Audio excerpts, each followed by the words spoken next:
स्वागत है आप सबों का आपकी न्यूज़ में। सभी श्रोताओं को नव वर्ष की हार्दिक शुभकामनाएं। पटना की खबरों के साथ मैं उमा दफ्तुआर। पहली खबर शुरुआत करती हूं। आरिफ मोहम्मद खान बिहार के 42वें राज्यपाल बने। गुरुवार को राजभवन के राजेंद्र मंडप में आयोजित भव्य समारोह में पटना हाईकोर्ट के न्यायाधीश न्यायमूर्ति विनोद चंद्रन ने उन्हें शपथ दिलाई। शपथ ग्रहण समारोह के समय माननीय मुख्यमंत्री नीतीश कुमार एवं सत्ता पक्ष के मंत्री और नेता प्रतिपक्ष भी मौजूद थे। दूसरी खबर, 4 जनवरी को पटना के 22 केंद्रों पर एक पाली में बीपीएससी 70 की संयुक्त प्रारंभिक प्रतियोगिता पुनर्परीक्षा आयोजित की जाएगी। 4 जनवरी यानी कल। प्रशासन द्वारा केंद्रों पर धारा 144 लागू किया गया है और सुरक्षा के पुख्ता इंतजाम होंगे। पुनर्परीक्षा के लिए 67 मजिस्ट्रेट की तैनात किए गए हैं। ज्ञात हो 17वीं पीटी परीक्षा को रद्द करने की मांग को लेकर छात्र अभी भी उग्र प्रदर्शन कर रहे हैं और चक्का जाम भी आज हुआ है। तीसरी खबर, भीषण ठंड में भी जमीन पर रात बिताने को मजबूर हैं पीएमसीएच में मरीजों के परिजन।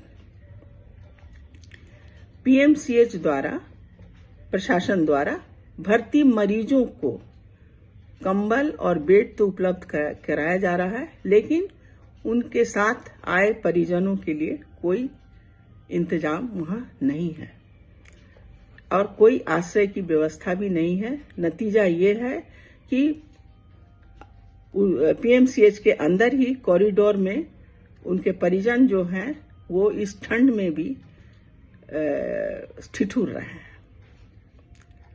ये व्यवस्था इस ठंड के लिए बहुत ही कष्टदायक है। प्रशासन को इस ओर ध्यान देना चाहिए और अच्छी समुचित व्यवस्था करनी चाहिए। हथुआ वार्ड में भर्ती मरीजों को एक कंबल दिया गया है, लेकिन यह बीमार मरीजों को ठंड से बचाने के लिए कारगर साबित नहीं हो रहा है। पटना में ठंड बहुत है और एक कंबल से ये ठंड की रात गुजारना संभव नहीं। ट्रेनों के इंतजार में प्लेटफॉर्म पर ठिठुरते रहे यात्री। ठंड बढ़ते ही ट्रेनों की लेट लतीफी बढ़ने लगती है। लंबी दूरी की ट्रेनों में के अलावा भी जो इंटरसिटी ट्रेन हैं उन पर भी ये असर दिख रहा है।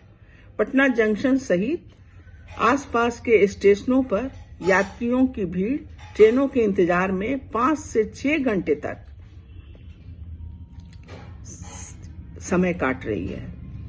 सिर्फ बड़े स्टेशनों पर ही वेटिंग हॉल की सुविधा है। छोटे स्टेशनों पर कोई वेटिंग हॉल नहीं होता है, लेकिन रेलवे को इस ओर ध्यान देना चाहिए क्योंकि ठंड तो सभी जगह समान है। सामान्य यात्रियों के लिए ज्यादा फजीहत है क्योंकि वहां न कोई अलाव की व्यवस्था है और न कोई ब्लोअर है। ठंड से बचाव के इंतजाम नहीं होने से यात्रियों की परेशानी पर रेलवे को ध्यान देना चाहिए और समुचित व्यवस्था करनी चाहिए। चौथी बड़ी खबर, पटना के किदवईपुरी इलाके में एक निजी कंपनी के दफ्तर में शराब पार्टी चल रही थी, जिसकी सूचना बुद्धा कॉलोनी के थाने को जब प्राप्त हुई तो उन लोगों ने वहां से 2 युवतियों के साथ 2 युवक को भी गिरफ्तार किया है, जो सभी शराब के नशे में मिले। बहुत दुखद है, शराबबंदी में शराब पार्टियां पटने में हो रही है। मौसम का मिजाज काफी बदल चुका है। पटने में ठंड बहुत हो रही है और बिहार के 22 जिलों में ठंड का कहर 10 डिग्री से नीचे पारा चला गया है। तो आज इतना ही। नमस्कार। स्वागत है आप सभी का आपकी न्यूज में। पटना की खबरों के साथ मैं उमा दफ्तुआर। नमस्कार। आज की पहली खबर, प्रकाशों पर गुरु नगरी जगमग हुई। आज निकाली गई बड़ी प्रभात फेरी।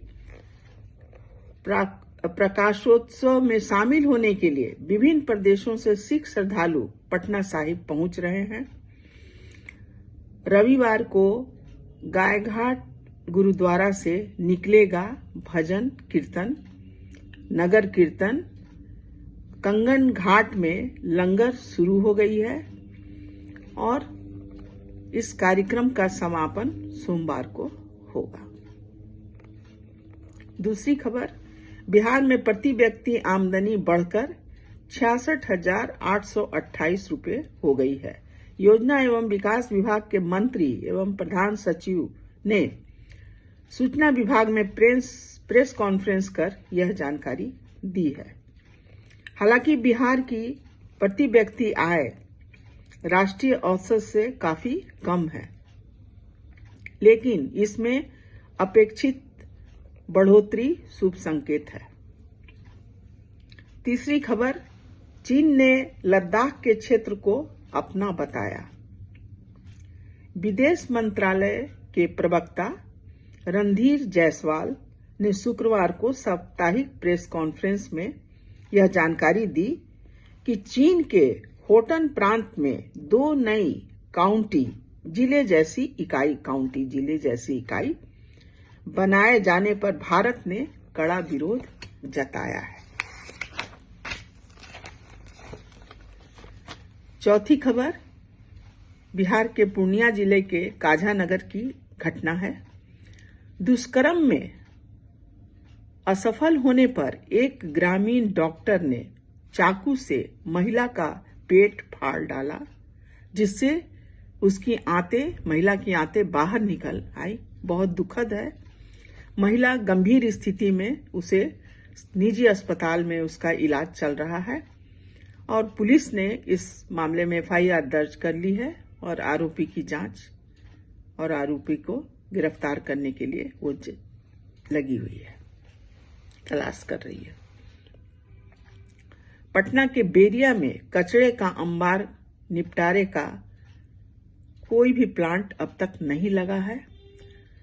नतीजा, दशकों से जमा लाखों टन कचरा का अब तक नहीं हो सका है निपटारा। निगम क्षेत्र से सूखा और गीला कचरा को अलग अलग करने की मुहिम चल रही है, लेकिन वो काफी सुस्त है। ठोस कचरा प्रबंधन के लिए बने 2000 में नियम बनाया गया था और उस नियम में संशोधन हुआ था 2016 में, लेकिन 24 साल बीत जाने के बाद भी पटना नगर निगम से निकलने वाले ठोस और गीले कचरे का वैज्ञानिक और तकनीक की मदद से निपटारा के लिए एक भी बड़ा प्लांट नहीं लगा है। निगम के क्षेत्र में 75 वार्ड हैं।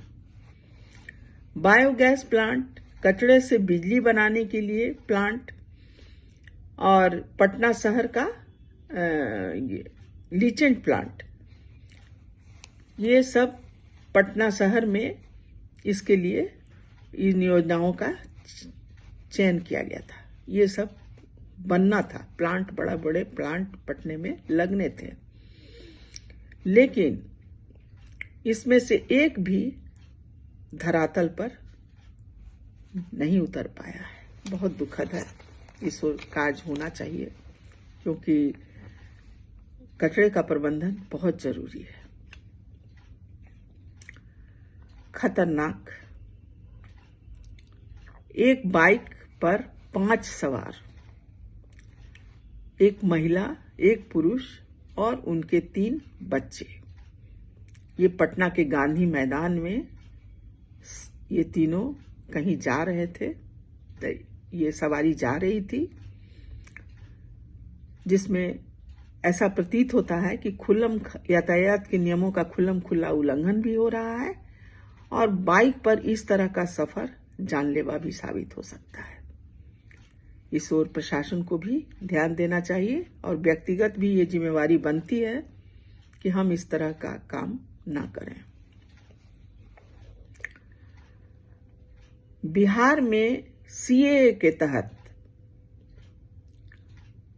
पहला नागरिकता प्रमाण पत्र जारी किया गया है।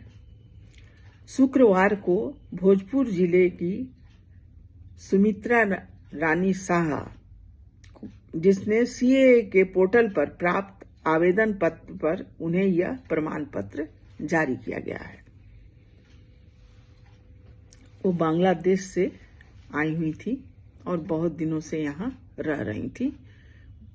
आरा शहर है भोजपुर जिले में, उसी में वो रह रही थी।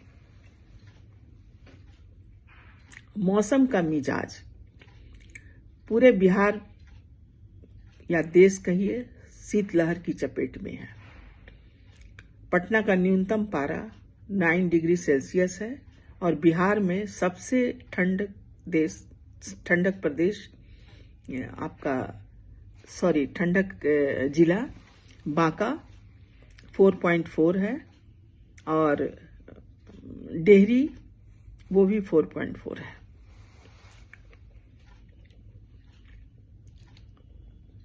बिहार में शराबबंदी है, लेकिन बेतिया में ट्रक में आलू के बोरे के नीचे छुपाकर लाई जा रही 4500 लीटर शराब जब्त की गई है। ये तो बहुत ही दुखद है। जलवायु परिवर्तन के कारण छोटे बच्चों की लंबाई जो है वो प्रभावित हो रही है। इन दिनों ऐसा देखा गया है, जिसमें बिहार के 4 जिलों में ये पाया गया है। तो आज की खबर इतना ही। नमस्कार।